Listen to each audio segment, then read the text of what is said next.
Dr. Richard Ebeling.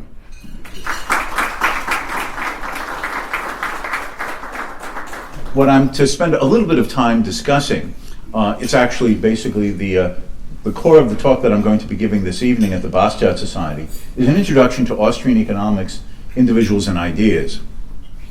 As Carl Peterjohn pointed out, Carl and I have known each other for a little while, in fact, I had attended an Austrian Economics conference that the Institute for Humane Studies had put on in June of 1974, the year earlier, partly arranged and made possible actually for my own attendance, because I was a very young whippersnapper at the time, through the kindness and generosity of George Pearson, who is sitting there. And at that conference was my first opportunity to meet some of these famous Austrian economists, including Murray Rothbard, Israel Kirzner, Ludwig Lachmann, and others. This school of thought, as I'll try to explain, is now about 125 years old, and it has been one of the most influential and important schools of thought, not just for general economic understanding of how the world works, but for the insightfulness of the nature and power of markets relative to any attempt to either regulate or plan a society. So with that, let's sort of get into it, if you will. What I put up here is, if you will, a family tree of the Austrian school, to give you an idea of who these people are and who they relate to each other. The founder of the Austrian school, as I will explain in a moment, was a man named Karl Menger. He had two prominent students who were inspired by him, having read his book when it first came out in 1871 on the principles of economics, Eugen von Böhm-Bawerk and Friedrich von Wieser. They in turn had a variety of students. The ones that became most prominent for our purposes was Ludwig von Mises. Ludwig von Mises had an array of students, of which the most prominent one again was Friedrich Hayek. And through Mises and Friedrich Hayek, the American connection became Israel Kirzner and Murray Rothbard. And then through Israel Kirzner and Murray Rothbard, an entire generation of people, I would say my age and about 20 years younger than me, all became what would be considered the modern Austrian school. And then through them, there are those who are now really very active in their 30s and 40s, who have been continuing the Austrian tradition, as I'll explain it, and they in turn are now producing students where they are. Peter Boettke and George Selgin being at George Mason University in Fairfax, Virginia, where they have a major core center for what they call the Center for Market Process Studies, but it's really Austrian economics for the most part. Okay, well, how did this all come about? As I explained here, Karl Menger, who was born in 1840, died in 1921, was the founder of the school. He developed a theory of what's called the theory of marginal utility in a book they wrote called The Principles of Economics, or at least that's the English title of it, in 1871. He basically was arguing there against what had been the theory of value among economists before that. Before that, called the classical economists, beginning with Adam Smith, the presumption was that value originated with the quantity of labor that had gone into a product. At one level, this seemed reasonable or even commonsensical. How are products made? Some are made with wood, some are made with metal, some are made with other physical ingredients. But what is it that all goods have in common, without which the manufacture cannot occur? And that is human labor. So the conclusion that Adam Smith and many of the classical economists of the 19th century that followed or inspired him came to the conclusion was that basically what determines the value of any commodity is the quantity of labor that goes into its manufacture. For instance, if it takes 4 hours to make a suit of clothes, for instance, and if it takes 1 hour to make a pair of shoes, then logically the exchange ratio should be 4 pairs of shoes for 1 suit of clothes, 4 hours of labor time making shoes for 4 hours of labor time going into the manufacture of a suit of clothes, for instance. And perversely, having developed this, it became the inspiration for Karl Marx, because Karl Marx was a child of those classical economists and reaching different, I can assure you, policy conclusions than them. He concluded, well, you see, if all value and all product is due to the efforts of labor and their physical activities, then who is this capitalist to sit in a factory with his feet up on the desk, smoking a cigar, of course when doing that was still politically correct, sitting at the desk with his feet up smoking a cigar, and claiming a part of the value as well as the product of what the real producers of it have manufactured on the shop floor. So anything that the businessman extracts from merely sitting behind a desk because he owns the factory surely must be an unjust and unfair exploitation and extraction of that which has legitimately been produced by others. So perversely, the labor theory of value that I can assure you was not the policy conclusion of the classical economists, beginning with Adam Smith, was developed and became the basis of modern Marxian and socialist thinking. I would even argue that it's the undertone of some of what we even hear from our own current president of the United States when he said not that long ago to the business community that they owed more in taxes because you really didn't make it. If you peel away the onions of that statement, you realize that the underlying presumption is the Marxian notion that that value and product is made by workers, and anything the businessman has must be an unfair taking from them. And basically Menger overthrew this view. And he said that, again, to simplify, we all know the phrase beauty is in the eyes of the beholder. And he said not only beauty is in the eyes of the beholder, but value. What something is worth is not based upon the labor gone into it, but what people view it as useful for in the manufacture of things that they would like to consume. A man can sit on the seashore for an entire day making mud pies out of the sand. But if no one wants to buy mud pies, the quantity of labor that has gone into their manufacture remains having a value to others of zero. And therefore Menger argued that value is imputed to an object by an individual based upon the value to him of the use that thing could provide him with. And if the product has value, then surely we would impute further backwards that any resource, raw material, or labor that could go into that product's manufacture will have assigned value for that. And that therefore value does not come from labor in the manufacture, but labor has value because the product they can manufacture has use to people.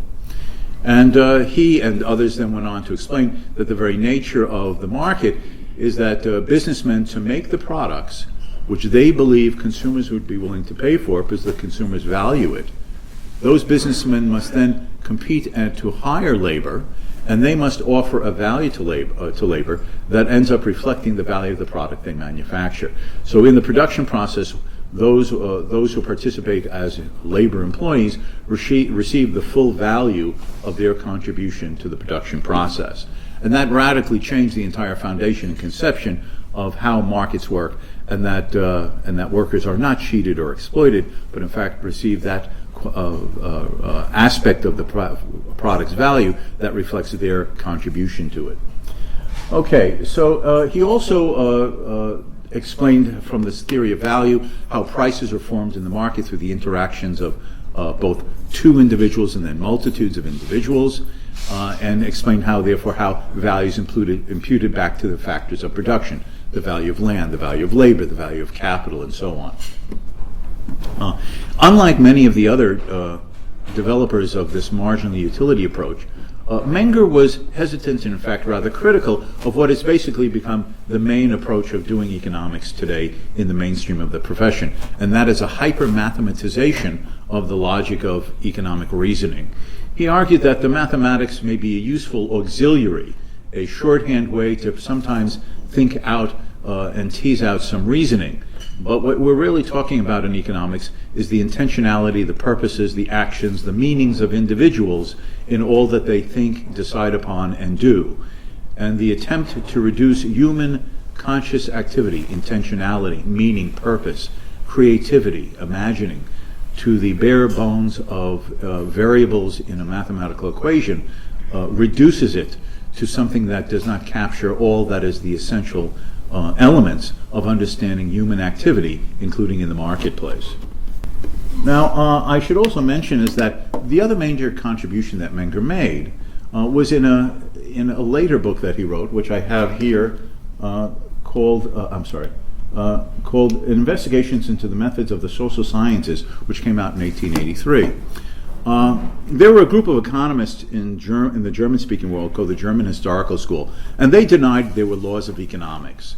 There was only history and changing patterns and rules and arrangements in society, and if there are no laws of economics, then there's nothing that can prohibit or restrain or prevent governments from intervening in market and social affairs to try to redesign society in any way. And Menger revolted against this. He said that just as there are laws of nature, there are laws of the logic of human activity in the marketplace. And if you try to violate those laws of the marketplace, just as if you try to violate the laws of nature, there are both intended and unintended consequences that will result in bringing about results quite different than you had wanted or desired. So he basically defended the idea that there are laws of supply and demand and so on. But what emerged in this critique of these anti-laws of economics thinkers was another element.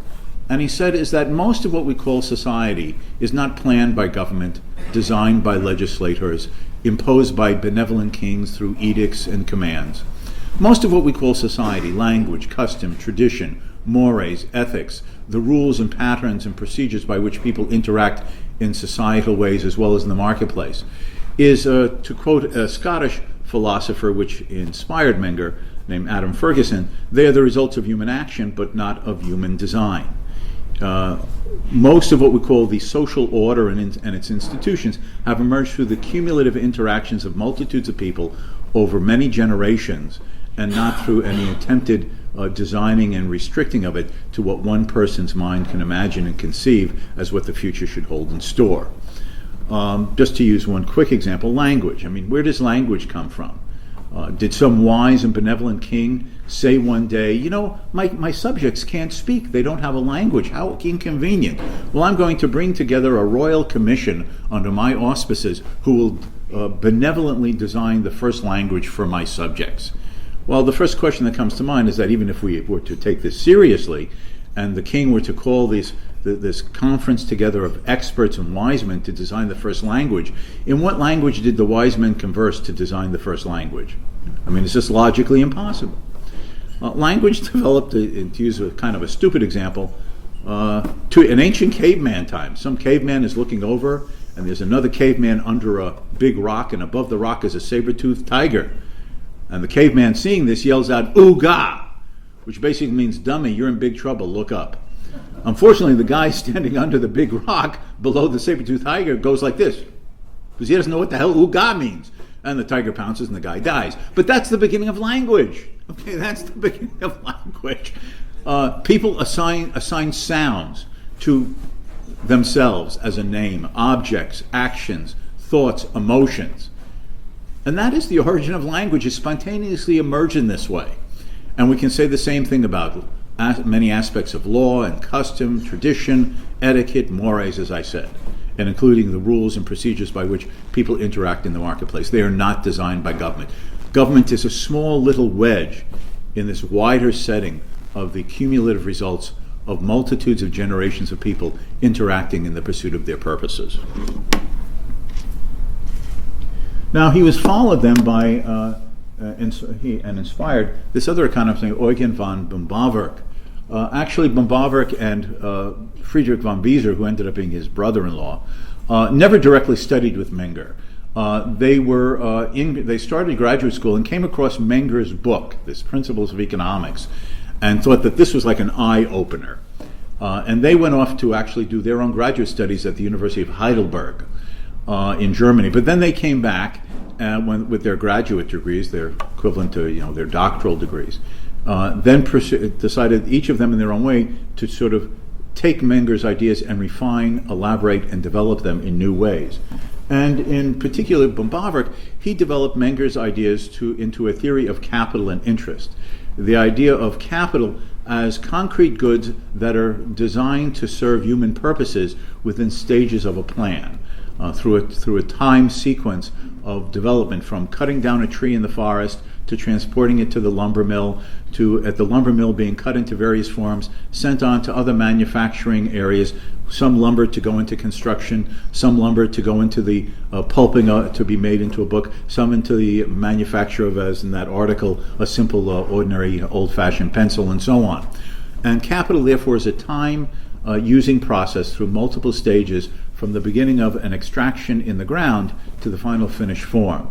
And Bombavrek was able to say and show that this is the very nature of capital formation, that it is people setting aside enough of their resources to have the time to undertake the production processes and bring them to completion, to therefore enjoy for themselves and to sell to others in the marketplace the finished products that could not be manufactured if this time-consuming capital process had not been undertaken. Okay, and he also refined and developed the theory of marginal utility and price formation. And I should also mention is that he was one of the leading critics of Karl Marx, taking Menger's ideas that value arises through the importance of something to an individual and then imputed to labor whose assistance might help manufacture that good. Bombavrek then wrote what was in the 19th century perhaps the most devastating critique of Marx's theory of value. That was in a work that Bombavrek wrote in 1896, when posthumously the last volume of Karl Marx's magnum opus, Das Kapital, was finally published by Marx's collaborator Friedrich Engels. And Bombavrek was able to write this about 100-page monograph demonstrating the inherent inconsistencies and contradictions and logical fallacies of Marx's ideas. Okay. Oh, and one other thing I should very quickly mention. He also was finance minister of Austria-Hungary 3 times, and the last time for 4 years from 1900 to 1904. And in a time when governments were starting to very slowly but surely beginning to grow, intervene, regulate, control, the first beginnings of redistribution of wealth after a more free market liberal epoch of the middle decades of the 19th century, Bombavrek was a fiscal conservative. The Austrian government's budget was balanced. He actually ran surpluses to pay off part of the government's debt, and government spending not only did not grow during his term in office, government spending actually modestly decreased, for which he got into a fight with the other cabinet members in the government that he was serving in, and he resigned in protest because of financial irregularities, which I always interpreted to mean that he found out people were taking bribes and kickbacks. Okay, the other major colleague of his was Friedrich von Wieser. His major claim to fame was the development of what economists call opportunity costs. Well, what is the cost of something if it's not what Marx said, the quantity of labor that goes into its product? What Wieser argued is that cost is the value to you of the next best alternative that you could have done if you did not choose a different course of action to follow. Let's think of it in the simplest way. You're all here with me today at this breakfast. Now think in your mind, just let it flash across your mind. If you had not come to this breakfast today, what would you be doing? Okay? Whatever has crossed your mind, that was the cost of your choice to be here today. That is the next best alternative that you would have done if you had not decided that spending this time with me was of a higher value to you. By the way, thank you. You see, I'm your highest value during this hour. I agree. What? I'm a lucky guy here. Thank you. But therefore, its cost itself is a subjective valuation. It's the value of an alternative that you choose not to do because you value something else. So the cost of every choice is the next best alternative that you could have done at a moment of decision making, and the benefit, the gain, is what you chose to do because that was worth the cost of what you gave up. Okay. He also served actually in the Austrian government. He was the last minister of finance in the wartime government of the old Austro-Hungarian Empire during the First World War, the anniversary of which is we're going through right now, right? The centenary anniversary of the First World War, which was going on 100 years ago. And finally, he wrote a book called The Law of Power, in which he attempted to develop a theory of the evolution of social institutions and the place of great men and entrepreneurs in influencing the stream of events. Now that gets us, as was mentioned in the opening remarks, to Ludwig von Mises.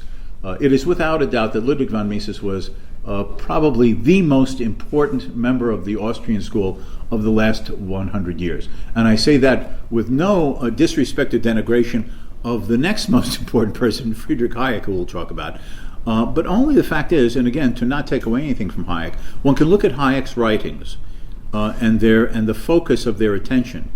And 9 times out of 10, the inspiration, the germ of a thought, of beginning a strand of thought, can be found in the writings of Ludwig von Mises. So Mises was the inspiring mentor for most of Hayek's contributions, and that's the only reason why I would rank Mises as the more original contributor to the Austrian school of the last 100 years. He was a bit of a Renaissance man. At a time when academia and other aspects of life were becoming hyper specialized in knowledge, Mises was an old-fashioned Renaissance man, an Enlightenment figure, in the sense that he had a huge breadth of knowledge, not only in economics and the history of economics, but economic history, political philosophy, sociology, methodology of the social sciences, literature. Just to give you flavor, I knew a woman who knew Mises back in the old Vienna days of the 1920s, and she said that one time on a winter vacation in the Austrian Alps, they ran into Mises, who was just by chance vacationing there as well. And they were sitting at lunch, and some friend of this woman's was saying that she was having trouble with her child, behavioral problems. The child was like maybe 5 or 6 years old. And Mises suddenly started explaining to her methods of child psychology to try to influence the kid's behavior based upon 3 or 4 leading books in child psychology. So here's Mises, an economist, and he's also not about child psychology. And by the way, he was single and had no kids. So he was reading just everything. He was just an amazing fellow. But his significance in the Austrian school was that he was a major contributor to monetary theory and the business cycle, to the theory of comparative economic systems, the differences in nature and workings of capitalism, socialism, the interventionist welfare state. And these contributions both influenced the Austrian school and the thinking of a lot of other people. He also spoke out against certain methodological trends of behaviorism and positivism, both which attempted to downgrade or deny or attempt to shove into the corner what he viewed as the essence of all social phenomena, and that is the conscious intentionality of human activity that makes it unique compared to the natural sciences. Okay, to sort of very quickly go over it, he argued that, as I say here, the social sciences are distinctly unique in the subject matter. The study of man must begin with appreciation of human intentionality and purposefulness. They have to involve an understanding of the logic of action that comes from introspective reflection and insight into the workings of our own mind.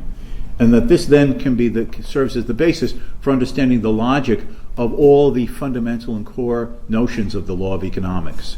The relationship between ends and means, costs and benefits, profits and loss, trade-offs and exchanges. These are all things that ultimately go on in the individual's mind before any externally observable trade between two individuals. In other words, when I decide to put down $1.25 on the counter of the newsagent in the corner store to buy today's Wall Street Journal, and he takes the $1.25 and sells me one of the copies he has for sale, what has preceded that is a choice and a decision in both of our respective minds that we value more highly what we could get in the trade than what we have to give up to get it. And therefore the logic of economics does not occur in the externalities of watching physical objects be passed between individuals, but they arise in the choices and actions and decisions within the individual's mind itself, of which the trading of goods is merely the external manifestation.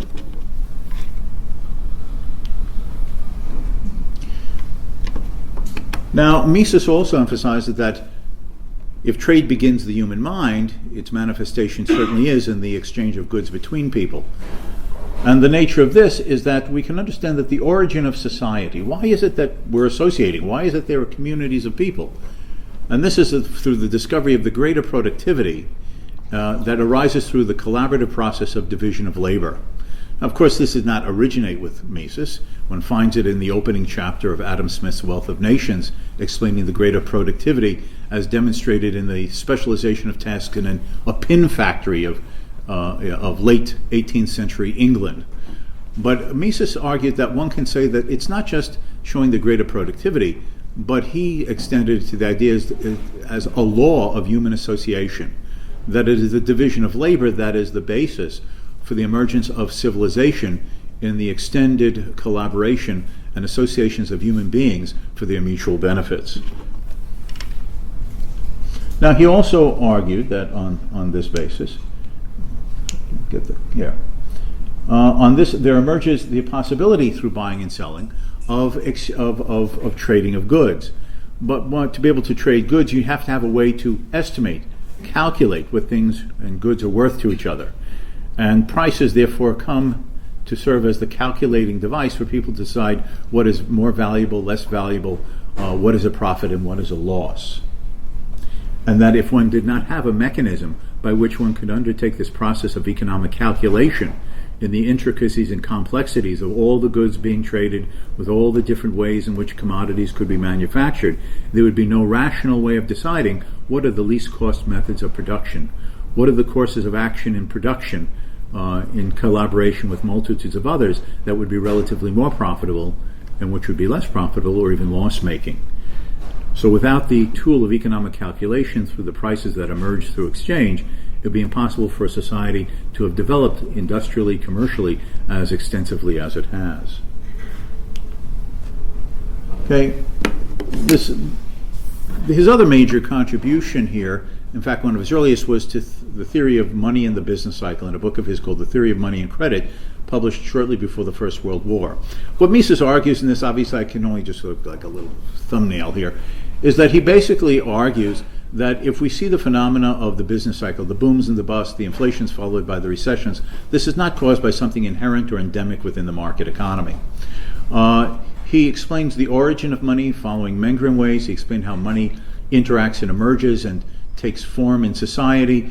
And he explains the consequences when money has basically been monopolized and controlled by governments through central banks.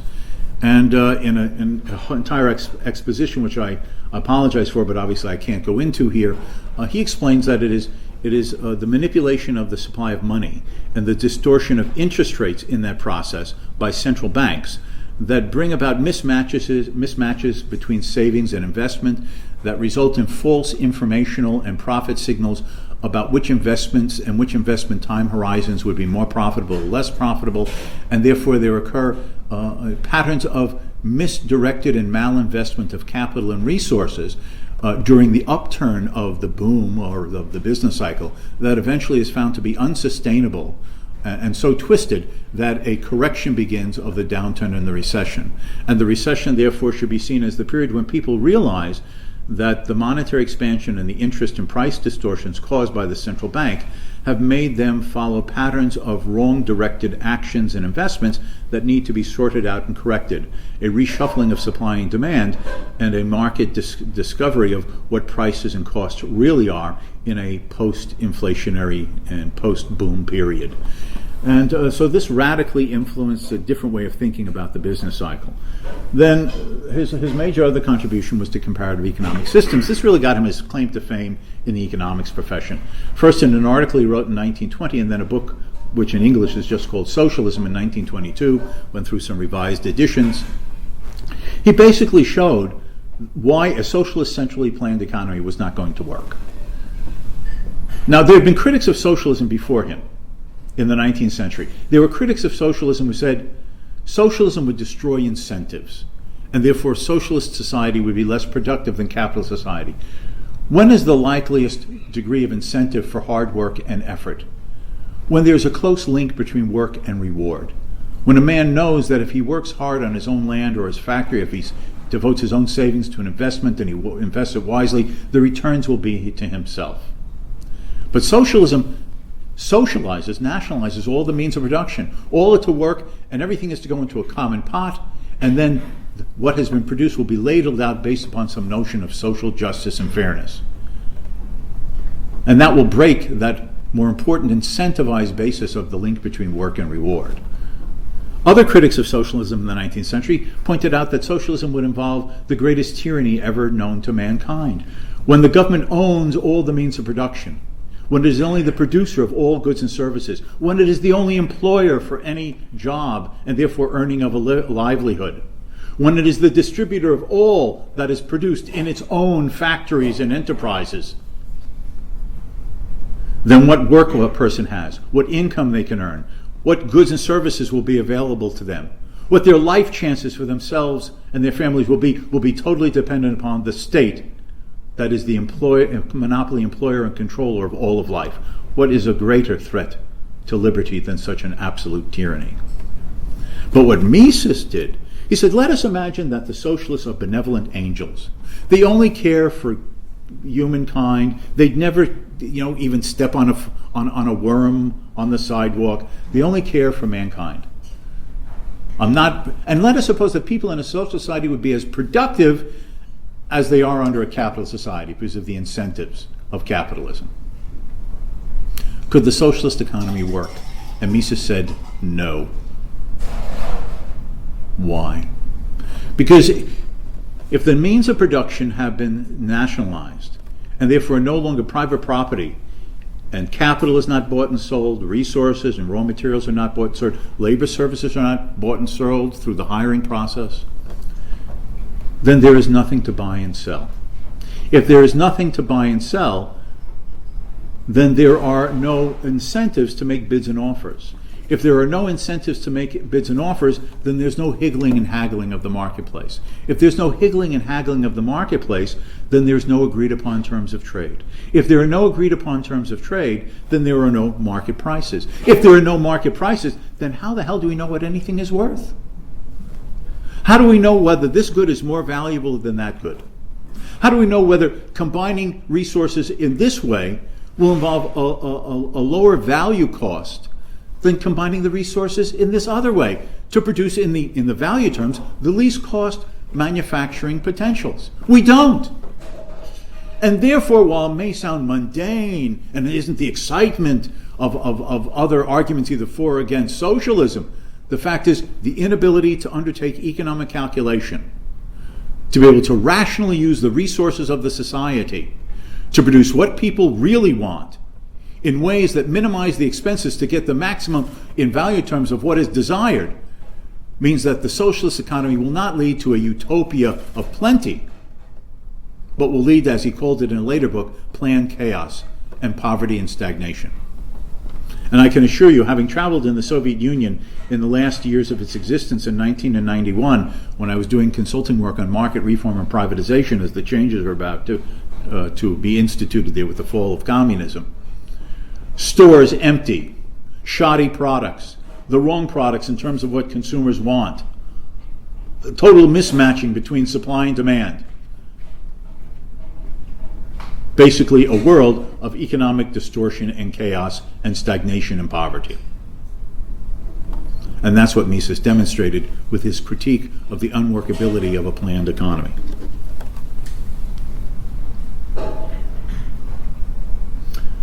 Okay. Now that gets us to his younger colleague, Friedrich Hayek. Friedrich Hayek was born in 1899. He died in 1992.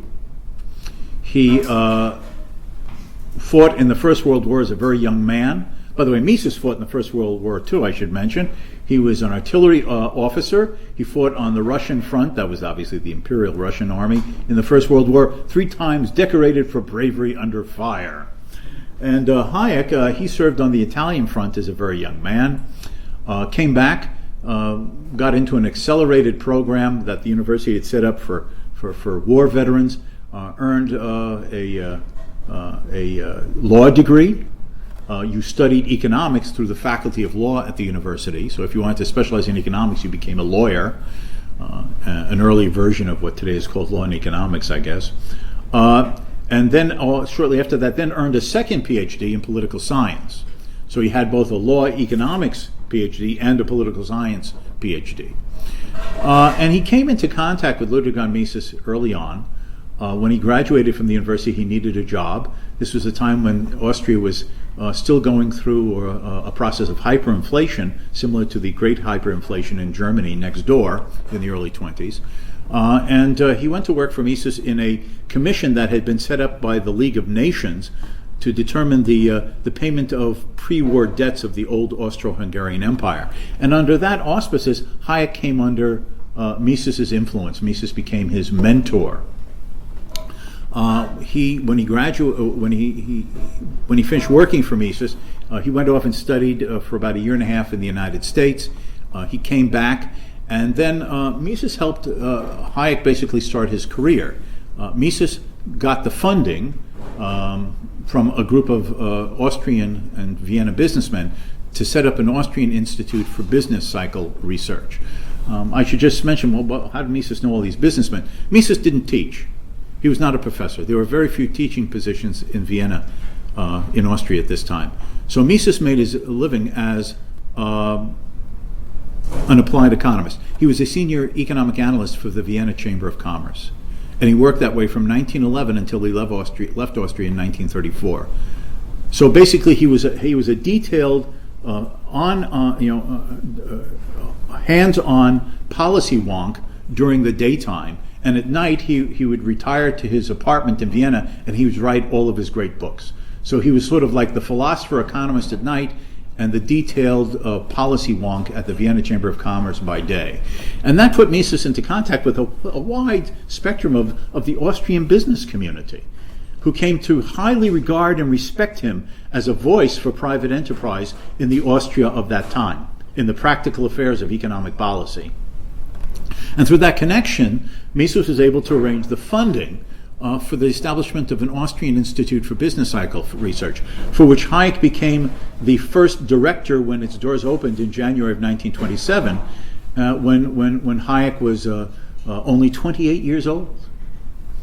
And shortly after that, in 1931, Hayek was offered the opportunity to deliver a series of lectures at the London School of Economics, an offer which he accepted and which ended up being given an invitation to become a professor at the London School of Economics, a position that he then held from 1931 until around 1948. And it was in that setting that Hayek began the path to his claim to fame.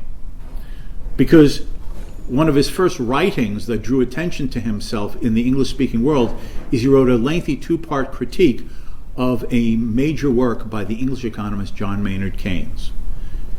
Keynes had published a treatise on money, which Hayek devastated. He shredded into a graffiti in a lengthy two-part critique.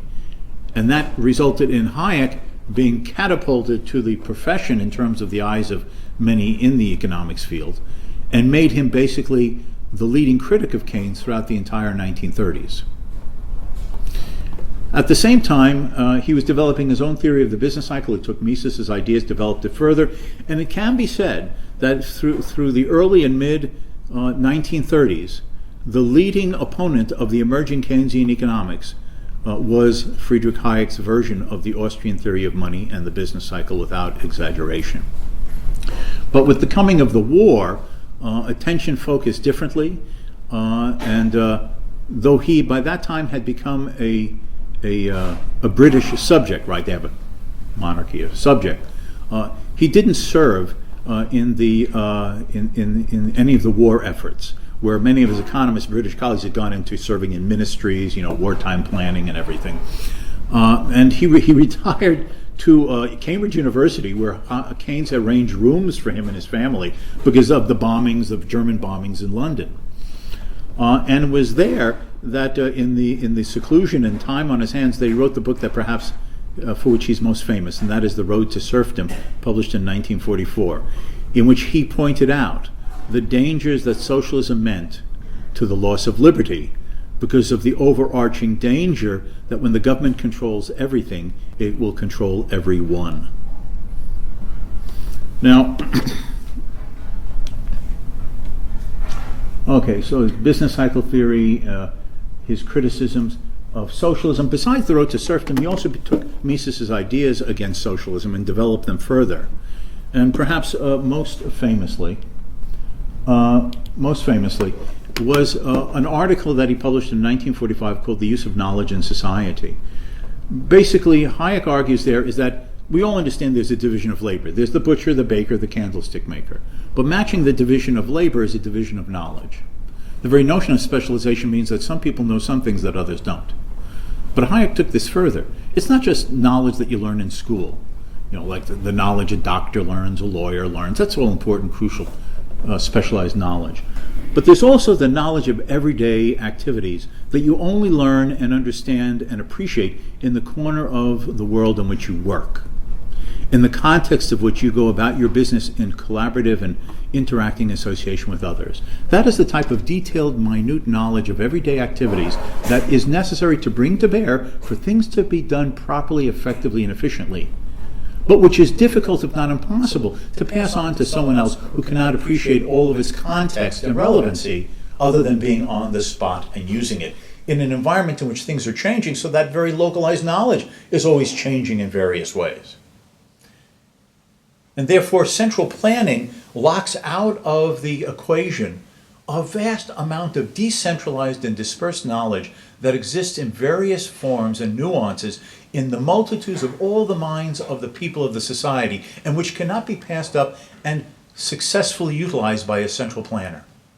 The result is either individuals have the liberty to use the unique knowledge they possess, or a vast amount of the knowledge that exists in the world will be left aside, and we are limited to what the planner can know in his own limited mind to guide the activities of the entire society for all of us. And if we are to allow people to use their own unique and specialized and distinct knowledge, how do people communicate? How do they coordinate their activities? And Hayek said that is the importance of the price mechanism, because it is through prices that people communicate with each other in deciding what they should produce, where they should produce, how they should produce. Prices are the telecommunication system of the social order. We either allow prices to speak to all of us and therefore learn how we should best arrange our affairs to fit in with the activities of multitudes of complex supplies and demands, or we are left in the hands of a few central planning minds who can never know more than a fraction of all the knowledge that exists in the world.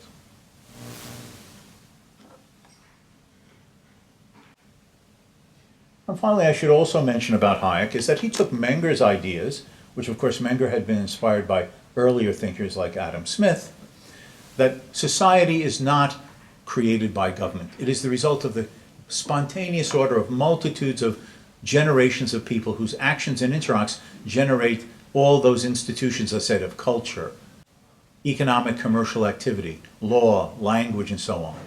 And that to have government plan or try to direct the designing of society is to limit the development and the future of society to what a handful of minds can know, rather than the interactive contribution of all over generations to what can be done and generated. Then finally, I just want to touch upon one other major contributor to the Austrian school, because he both was inspired by Ludwig von Mises, under whom he did his own PhD at New York University, and also the writings of Hayek. And that's Israel Kirzner. Israel Kirzner was born in 1930. Fortunately, he is still with us. He still even actually occasionally gives lectures, some of which recently have been put up on YouTube. And I can assure you, I studied with him briefly in the 1970s at New York University, and he is as a little older physically, but still as mentally vibrant, active, and penetrating as he was when I knew him when I was a young whippersnapper. And what Kirzner took upon as his major contribution was the development of the theory of the entrepreneur. The entrepreneur, an idea which he actually took over again from Mises, the entrepreneur is the prime mover of the marketplace. Resources do not come together spontaneously. The directing and organizing of production does not happen automatically. It takes a human mind who is imagining in a creative way, what is it that consumers might want in the future? How might we take the physical things of the world and see useful means in them to combine in various ways to make products that consumers would want?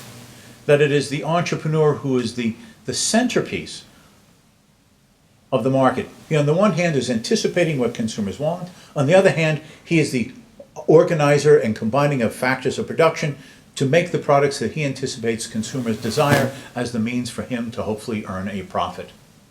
And entrepreneurs compete against each other. They all must pass the market test of whatever their imaginings and expectations and beliefs and ideas have been about what to produce and how to produce and what value it might have. There is the final market test when the goods come to market and the consumers either say yes or no, or I think it's that valuable rather than at this price. And that determines who are the profit makers and who are the loss sufferers. And therefore that results in a constant shifting and changing of the ownership and therefore the control of the private means of production into the more competent hands of the entrepreneurs who more astutely see the profit gains and out of the hands of those who are less competent and who are suffering losses and therefore are weeded out of the entrepreneurial roles of society. And therefore the market itself assures that through an ongoing and never-ending process, the control of the means of production are in the hands of those entrepreneurs who are constantly and continuously showing their superior ability to anticipate how the means of production of the society should be combined to satisfy the wants and desires of all of us, the consumers of the society.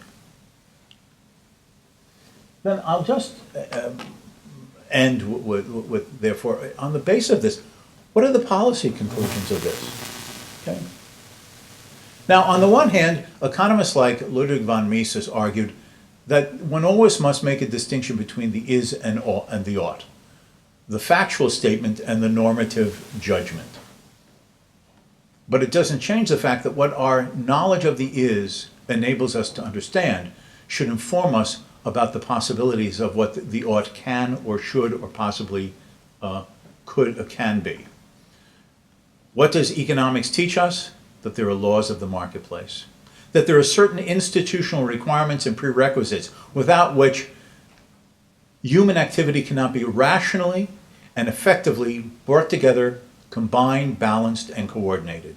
This requires an effective, open, functioning, competitive market with the institutions of individual freedom, private property, open competition, rule of law, where government is not siphoning off the wealth that is productively produced by private businessmen and individuals, in which regulations, if there are to be any, are limited to the protection of life, liberty, and honestly acquired property.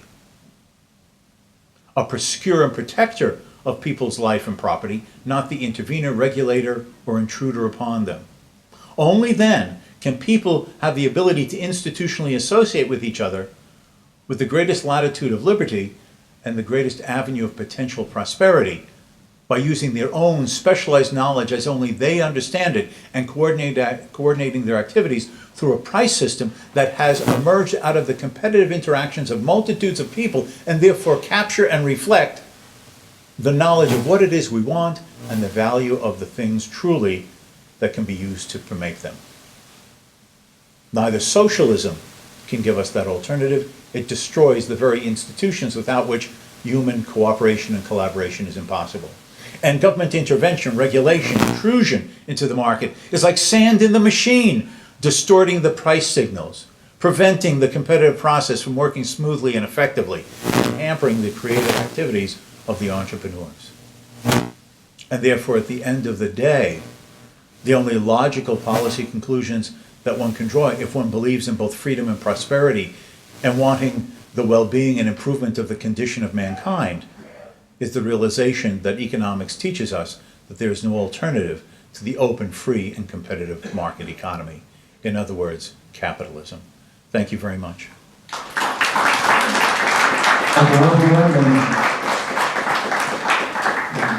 Questions? Absolutely. Questions, comments, the rotten tomatoes, banana peels, just, okay. That gentleman there first. We've got a microphone Oh, here. okay, first there, okay. But thank you very much. So the road to serfdom, I'm afraid, the only version of that I really understand is the road to serfdom in cartoons, I think, which might be all we need to know. But is there a presidential candidate who has some of the characteristics of what the road to serfdom leads down? A strong man who can get things done, who has a negative I mean, Hayek said Hitler had anti-Semitism, perhaps we have anti-immigrant today. Am I on the wrong track or not? Well, you're asking me to go from a discussion about Austrian economics into the battleground of contemporary presidential campaign politicking. I will merely say, let me say this thing. In my humble opinion, there's virtually no candidate offered by either party right now that represents and presents a consistent philosophy of individual liberty, private property, free competition, and limited government. When I read in the papers or I watched the debates that occurred a few weeks ago, and you listen to their policy content to the extent that they expressed it at all in their little 30-second sound bites of opportunity, it's clear that they all believe or express a belief in some form of government intervention, regulation, and control. Some might want the regulations, interventions, and control to be of the X type, others might want them to be the Y type, which in my opinion merely reflects the special interest groups whose funding and campaign support they're pandering to. Then there is one who both metaphorically and figuratively was the center of that pack at that debate, and that's Donald Trump. And I consider Donald Trump to be, I'm going to be very explicit here, sorry, right for the camera, I guess, a demagogic buffoon who is almost anti-everything that a market advocate would understand. His crude, long-dated notions that trade somehow is a zero-sum game. So if the Chinese are gaining, America must be losing. His atavistic view of tribal ownership of land, so that immigrants should be left out. Excuse me, is Donald Trump a Native American? Did his ancestors several centuries ago come across from Siberia to Alaska? I don't think so. So that means that his ancestors came from afar. And that was most likely during a time when there were virtually no immigration restrictions. There was a time when you came to the United States with neither passport nor visa. That's how my grandparents got here before the First World War. It was viewed as a place for a second chance, to start your life over, in which people were welcomed with the mind and the efforts that they could give through self-responsibility and self-work in American society. Were there people who criticized immigrants back then? I can assure you, if this was a lecture that I was giving on the case for more open immigration, I could tell all of the stupid ideas that people in the 19th century had against the immigrants of that time. Ludicrous criticisms. But the fact is there were no barriers, no restrictions. And there was no government regulations or taxes or welfare state safety nets preventing individuals from having to do something which is the core of freedom. Standing on your own 2 feet and supporting yourself and your family, and even if you don't make it, placing your family in the position that will enable your children to have that better life that perhaps you never achieved for yourself. That's what enabled Donald Trump to be here, because his ancestors got here that way, and that's virtually all the rest of us. It's very easy for him to say that the door is now to be closed after his family and his ancestors already got here. Every wave of immigrants have been a new infusion of blood, vibrancy, that has been extremely valuable to the country. And I think that Donald Trump doesn't appreciate that sufficiently.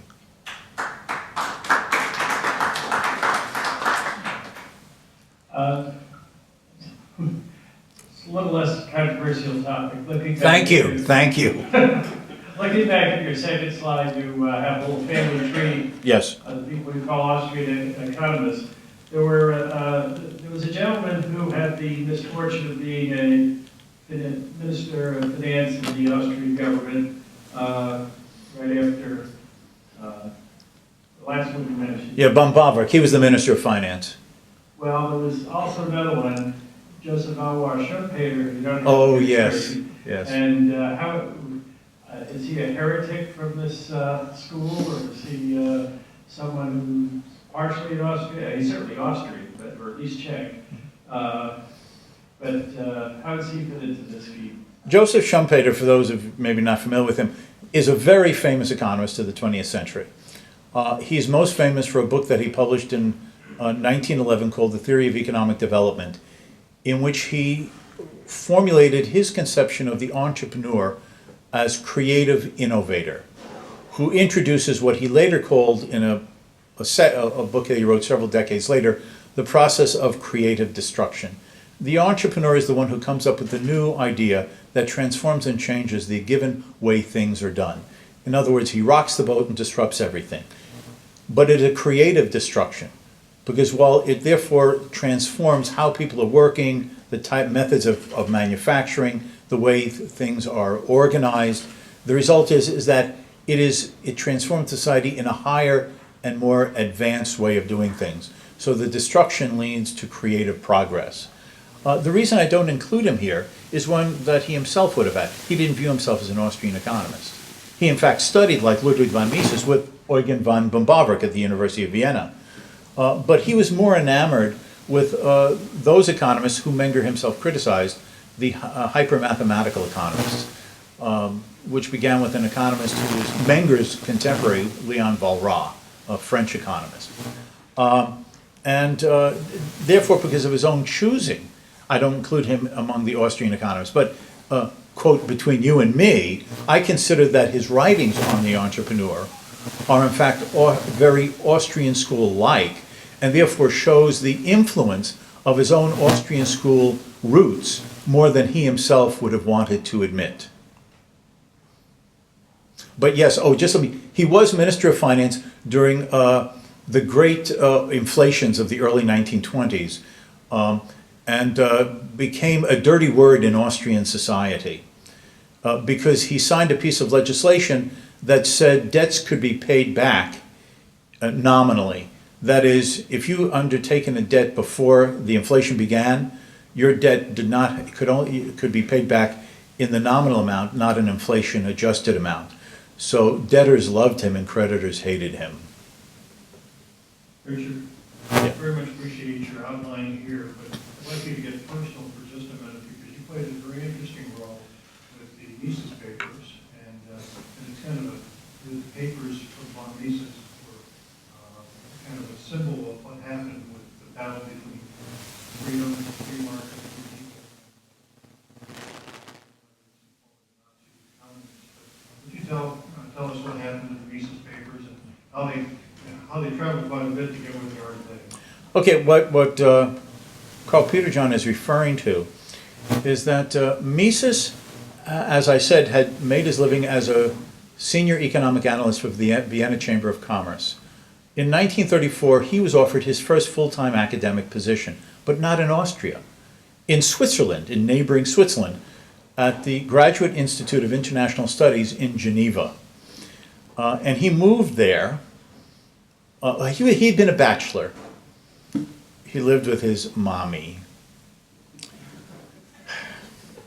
Anyway, and so he went to Vienna, and his mother was still living in their apartment in Vienna.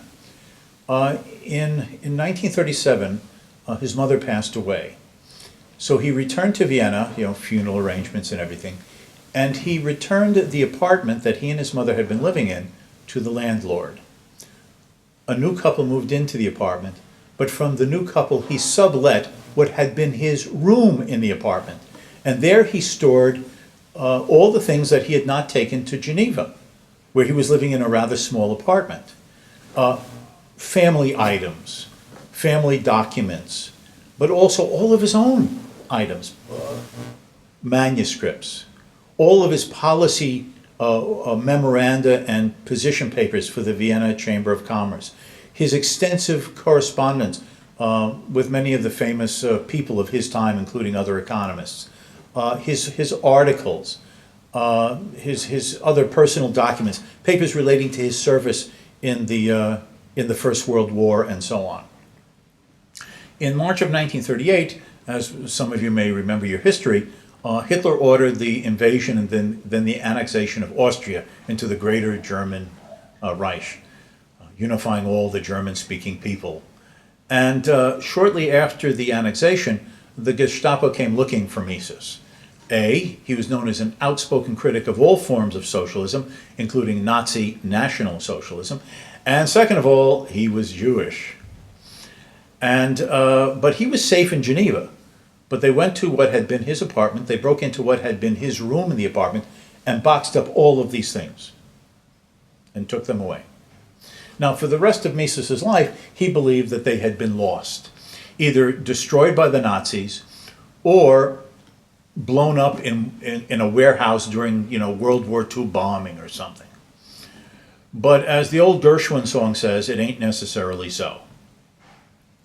What happened was that his papers ended up in a small town in western Czechoslovakia, in what is Bohemia, the Bohemian part of the Czech Republic, which ended up being a repository of all looted papers and documents that the Nazis plundered as they occupied one country after another during the Second World War. Now, in May of 1945, this part of the Czechoslovakia was, quote, liberated by the Soviet Army. They arrive in this town, they fan out, reach the railway station, and they find 24 railway boxcars. They break into them and all they find is paper. It's all these looted collections of documents, private papers, government archival papers that the Nazis have stolen from all over Europe, and they're housed in these 24 railway boxcars, which the Nazis have been planning to move west, because but then the war ended, so it was there. So the secret police, the KGB, then known as the NKVD, was called in. They did a very quick perusal, informed Stalin of what had been captured.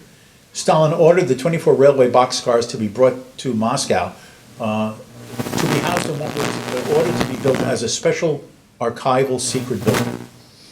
And at the time, in the late 1940s, when the building was finally completed and all these captured documents were put into them, it was on the outskirts of Moscow. But the city has grown. Now it's practically in the center of Moscow. But the point is that there these papers sat. Such thing as handwritten manuscripts by Einstein, original handwritten scores by Mozart, the entire archive of the French secret police, which the Nazis had looted when they occupied Paris in 1940. And among these millions of pages of captured documents and archival collections were Mises's papers. And they remained housed in the secret archive to which access was limited to the Soviet Ministry of Foreign Affairs and the KGB for about a half a century. Then, to make a long story short, my wife and I, through a tortured path, found out about it, arranged through friends of hers in Moscow to gain access, and we went to this archive, spent over 2 weeks, all day going through them and then having them photocopied, right? They weren't going to give us the original, to the victors goes the spoils, and brought back about 10,000 pages of material photocopied. The Liberty Fund of Indianapolis heard about this. They approached me, and I was then at Hillsdale College, and asked me if I would be the editor and overseer of the translations of a selection of them. And these papers have now come out in 3 volumes from the Liberty Fund, called The Selected Works of Ludwig von Mises. And just to explain, what's unique about them? Well, you can read Mises's books, his famous book, Human Action, his book on money and credit, his book on socialism. These are sort of the broad strokes of the economic theorists looking at the big questions. The bulk of these papers are on policy issues. When Mises was this senior advisor to the Vienna Chamber of Commerce. So if you've ever read Austrian Economics and you've scratched it, well, how the hell do you apply this stuff to the real world? Here it is. Here are all these papers. The leading Austrian economist of the 20th century applying his and related ideas to the policy issues of his day. And what are those? Inflation, government spending, huge debts, depressions, and how to handle these things. Okay. Just a side note, immigration in the old days worked because people came to be better. But today we have the welfare system and they're coming to join the welfare system. So I don't think there's a parallel there. But my question is this, I like your comments on, Ford is spending $2 billion in Mexico to build cars. And I doubt that most of those cars are coming back here. So they're building down there for cheap labor. Also, we have robots, which are producing product without any of the typical labor costs. So now you have a distortion of that price market. Ford, when he invented the car back, we didn't invent the car, but we invented the assembly line. He paid the highest wages, and his theory was, if I don't pay them enough money, they can't buy my product. So we have these two things today where people are producing product at cheaper prices, trying to sell them in the market that no longer can afford them. Any thoughts on that? Well, that's a big question that would require a long answer, but let me sort of briefly say it. Is that the world is going through a transformation that is unique.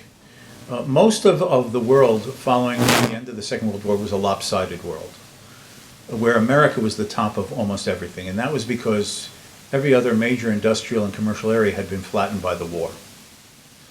So it was a peculiar international division of labor where America, for about the first 15 or 20 years after the war, was the only super major, untouched by war industrial giant of the globe. It's not surprising that we therefore had this extraordinary advantage of being the supplier and producer of so many products that the rest of the world was buying from us. But first, Europe and then Japan recovered from the war by the 1960s and certainly by the early 70s. And now in the post-communist period from the 1990s on, what we used to be called the Third World, the developing countries, Asia, Africa, Latin America, are now themselves becoming industrialized and commercialized and raising their standards of living. We should all be hailing this, by the way. This is the most momentous change in human affairs in all of recorded history. Because if this continues, we're going to see something that has been the dream of mankind from the start, but which no one ever expected to see. And that is the end of poverty. I don't mean there won't be people who are better off and worse off, in the economic sense. I mean poverty. Like, those commercials they show on TV, give $32, 32 cents a month and you feed this child for 4 years, with the flies all over their face and stuff. I'm talking about that kind of poverty. Okay? That's going to be gone if these trends continue. Mankind will have ended poverty around the world through industrialization, commercialization, and a global division of labor. But this transformation of this global division of labor means that the niche of who has the specialized greatest advantage to produce what, where, and how is changing, and it will continue to change. And things that America has had a comparative advantage at in the global division of labor is going to be modified and be transformed in the coming decades, as we are now a more advanced, developed, and richer global world. And that's going to involve changing of industries, who produces what, where, how, when, and for whom. And this is going to affect America just as it's affecting the rest of the world. And this means jobs will disappear here and emerge there, and become more profitable here and less profitable there. And this is a transformative process in human history that is being lost sight of because there's an immigrant crisis because of wars in the Middle East, or there's a financial crisis in China that fills the newspapers, or a campaign is being run for the presidency now in the U.S. We get all sidetracked by these sort of splash events. But if you step back, what has been going on now for 25 years and will continue for decades more is this transformation of the end of poverty around the world. And that is really the enduring process that we need to be aware of. And that involves a lot of changes for Americans in the global division of labor. But at the end of the day, just as the Industrial Revolution has given us all the standards of living that we take for granted and would not want to give up, even though it changed a lot of people's lives over the last 200 years, the same thing will be happening for America and the rest of the world by adapting and adjusting to what is going on now. Dr. Lecter, well, reserve the last question to the young French University students. Okay. Thank you for the lecture. It was very intriguing. My question falls along the lines of, I guess, more political economic thought. And that is, I've noticed kind of a phenomenon and trend in my own generation of this kind of embracing of socialism. And so when you mention the critiques and rebuttal of these economists of socialism, it was very interested in what they have to say. But I was wondering if you could lend some insight into why you think that there is a large majority of my generation embracing the core of socialism.